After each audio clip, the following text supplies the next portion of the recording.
Hello guys, this is Abhay Kumar. I welcome you all to my YouTube channel Technomaths 24/7. Guys, today we are going to solve English CHS class 9th solve paper 2019. Okay, तो guys देखिए पहला जो question है आपका, it is a month since the holidays. ठीक है, 4 option दिए गए हैं इसमें. पहला ऑप्शन है बिगिन, दूसरा है मे बिगिन, तीसरा हैव बिगन और चौथा विल बिगिन. तो इसमें जो हैव बिगन है ये करेक्ट हो जाएगा बिकॉज ये सेंटेंस आपका जो है फाइनली परफेक्ट में जा रहा है. ठीक है ना. तो इसके बाद देखिए नेक्स्ट क्वेश्चन पे आते हैं. Send me letters. अब यहाँ पे ड्रेस दिस एड्रेस. ठीक है, यहाँ पे प्रेपोजिशन का क्वेश्चन है ये कि प्रेपोजिशन कौन सा यूज हुआ है इसमें, बाय, टू, इन और ऑन. तो देखिए जब कोई चीज़ भेजते हैं किसी एड्रेस पे तो उसके लिए हम लोग ऑन का यूज करते हैं. ठीक है, तो यहाँ पे हो जाएगा send me letters on this address.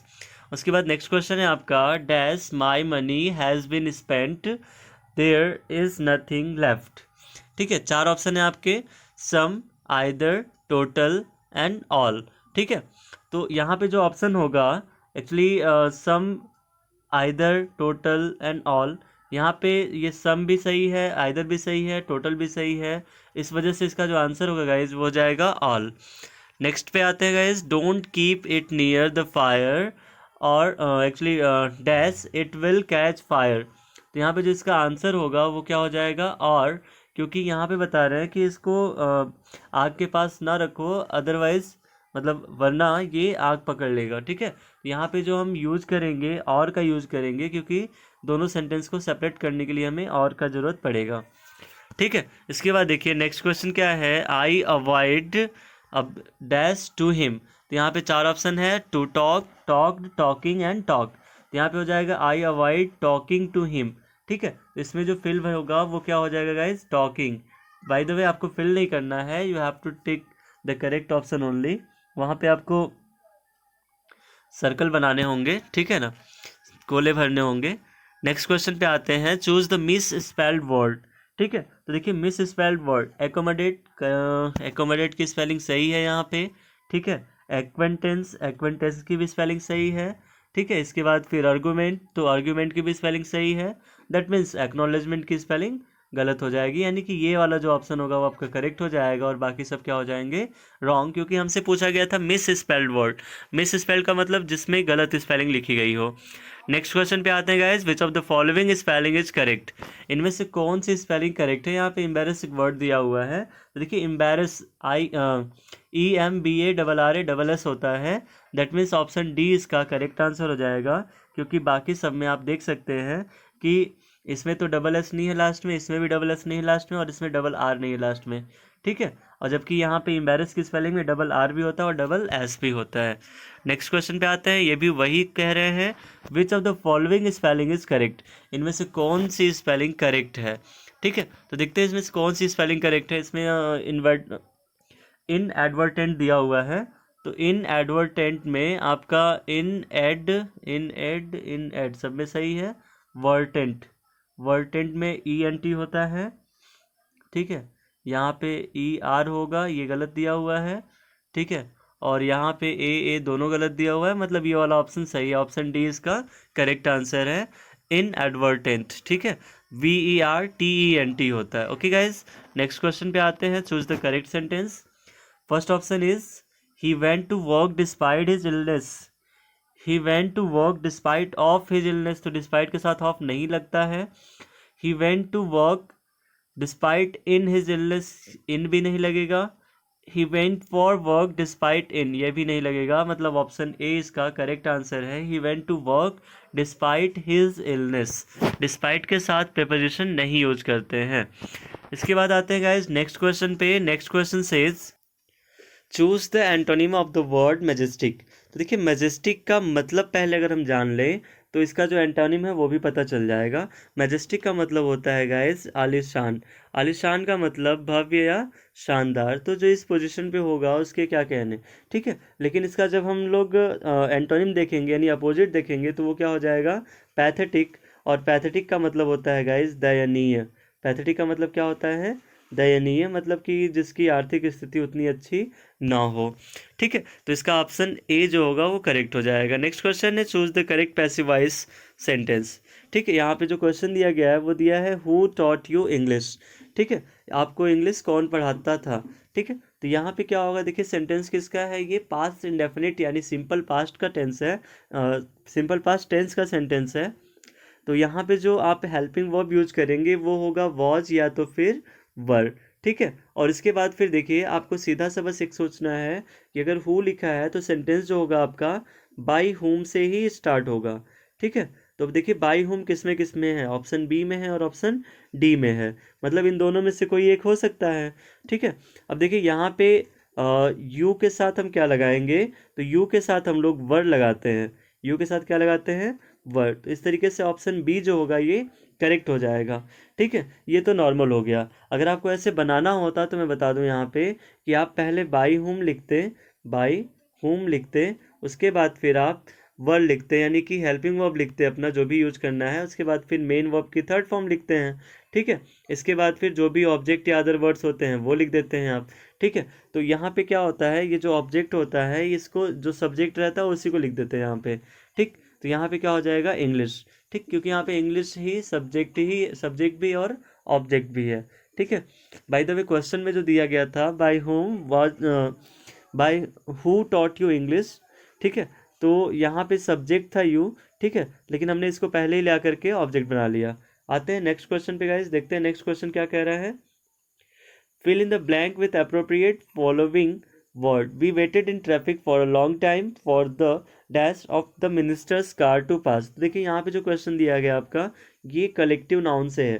ठीक है, कलेक्टिव नाउन में क्या होता है, हम लोग ग्रुप्स की बात करते हैं और वहाँ पे जो ग्रुप्स होते हैं, जैसे ग्रुप्स ऑफ म्यूजिशियंस को हम लोग बैंड बोलते हैं, जैसे ग्रुप्स ऑफ स्टार्स को हम लोग क्लस्टर बोलते हैं। ठीक है, तो इस तरीके से यहाँ पे जो मिनिस्टर्स का होगा उसके लिए हम लोग बोलेंगे ग्रुप। तो यहाँ पे ऑप्शन हो जाएगा आपका ग्रुप ऑफ मिनिस्टर। मिनिस्टर्स के लिए कोई स्पेसिफिक वर्ड नहीं है तो इसके लिए हम लोग ग्रुप ही यूज करते हैं। ठीक है, नेक्स्ट क्वेश्चन है आपका which one among the given pairs is not an example of homophone. देखिए ये फ्लॉर है, ये भी फ्लॉर है। ठीक है, होमोफोन का मतलब सुनने में एक जैसा लेकिन मतलब अलग अलग। ठीक है, तो यहाँ पे भी देखिए क्या है, फ्लॉर फ्लॉर, ये एयर है और ये क्या है, हेयर है। इन दोनों को बोलने में थोड़ा सा डिफरेंस है। इसके बाद देखिए ये भी राय लिखा है, ये भी राय लिखा है, ये आइडियल और ये भी आइडल। ठीक है, तो यहाँ पे जो सबसे ज़्यादा डिफरेंट लग रहा है वो ऑप्शन बी है।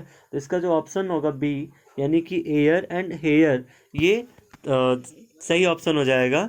ठीक है, यहाँ पे जो होमोफोन्स हैं तीन दिए गए हैं, फ्लोर एंड फ्लोर, पहला तीसरा और चौथा। दूसरा जो ऑप्शन है वो होमोफोन्स में नहीं काउंट किया जाएगा। नेक्स्ट क्वेश्चन की बात करते हैं, ये लिखे हैं will you please water the plants when I am not here, to which part of speech the word water belongs in the sentence. देखिए यहाँ पे वाटर ऐसे तो नाउन है, लेकिन यहाँ जो सेंटेंस में लिखा गया है will you please water the plants, water the plants मतलब यहाँ पे प्लांट्स को पानी देने की बात की जा रही है।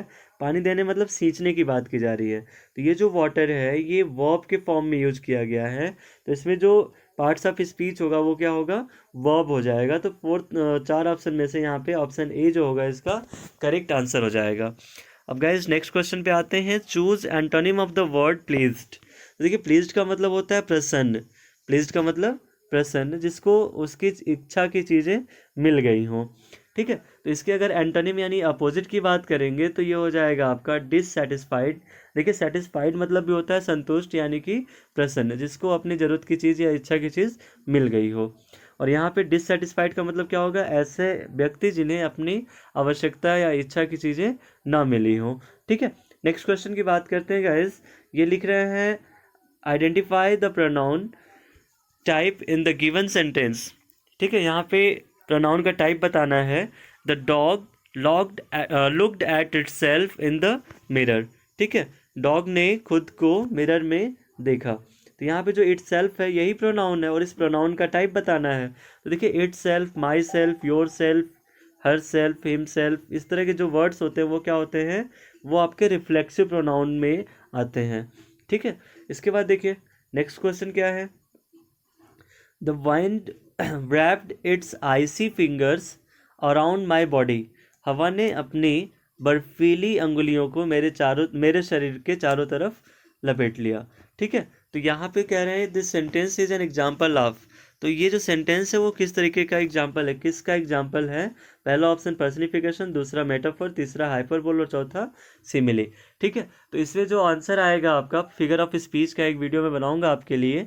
ठीक है, तो देखिए यहाँ पे क्या होगा, the wind wrapped its icy fingers around my body. ये क्या कह रहे हैं कि वाइंड यानी हवा जो है, अब देखिए हवा के फिंगर्स तो होती नहीं है, बट यहाँ पे हवा के फिंगर्स को एक्सप्लेन किया गया है, मतलब हवा को मानवीय रूप दिया गया, इंसानी रूप दिया गया है कि हवा की बर्फीली अंगुलियों ने, मतलब यहाँ पे इसको पर्सनलाइज किया गया है। ठीक है, इसका मानवीकरण किया गया है। तो हिंदी में पर्सनिफिकेशन को हम लोग बोलते हैं मानवीकरण अलंकार। ठीक है, ये क्वेश्चन जो है आपका अलंकार यानी कि फिगर ऑफ स्पीच से लिया गया है। ठीक है, और मैं आपको बता दूं कि और भी वीडियोज हमारी बन रही हैं जिसमें मैम क्लासेस ले रही हैं, तो आप उन क्लासेस को भी स्टडी कर सकते हो। उसमें आपको synonyms, antonyms, one word substitution और बहुत सारी चीज़ें जैसे idioms, phrases, figure of speech, narration, ये सारी चीज़ें आपको नेहा मैम पढ़ाएंगी। ठीक है, और वो कंटिन्यू क्लासेस ले भी रही हैं।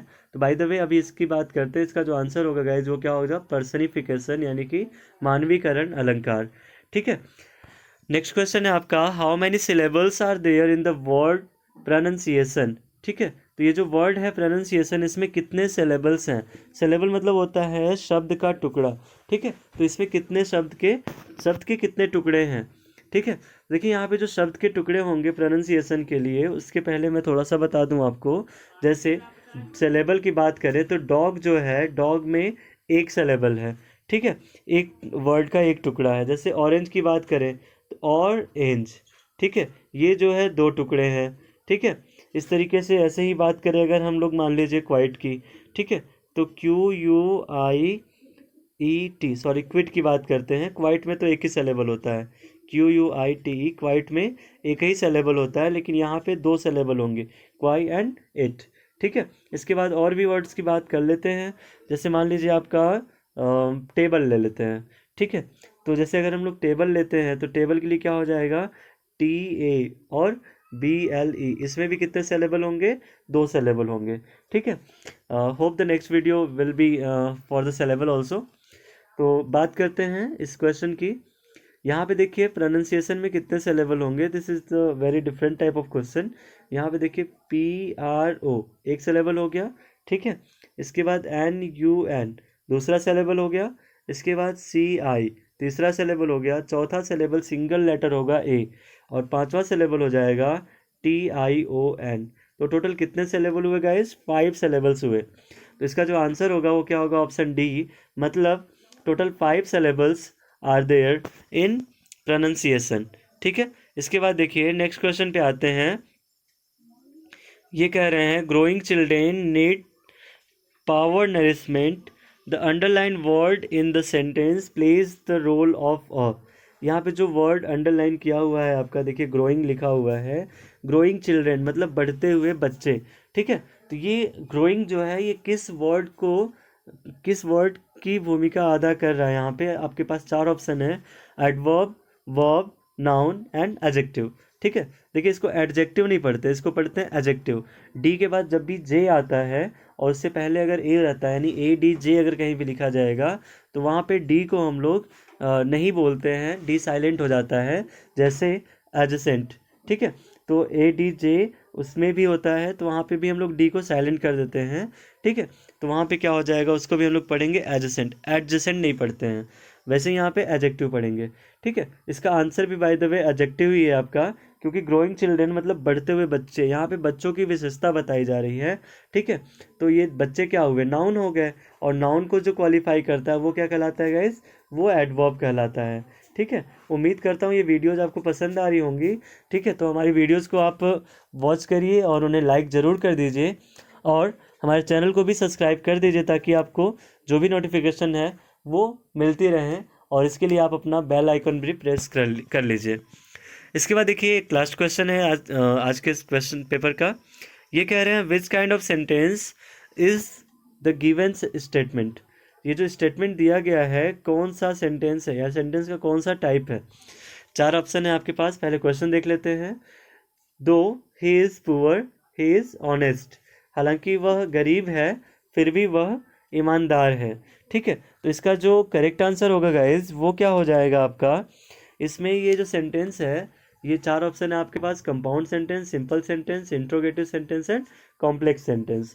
तो ये जो सेंटेंस होगा इसमें आपका कंपाउंड सेंटेंस ये करेक्ट आंसर हो जाएगा, क्योंकि यहाँ पे 2 सेंटेंसेस को जोड़ा गया है और जोड़ने के लिए आपके जो कंजंक्शन वगैरह है वो यूज किए गए हैं।